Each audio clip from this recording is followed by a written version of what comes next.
So, we're checking up on all of our animals, and these guys have a disaster over here. But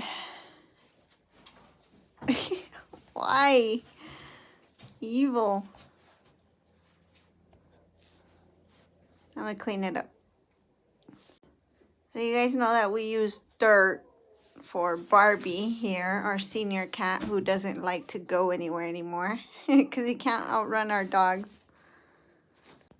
But we also have to have some kitty litter for times like now when all the dirt is wet outside. We found a mouse living in here. I'm scared.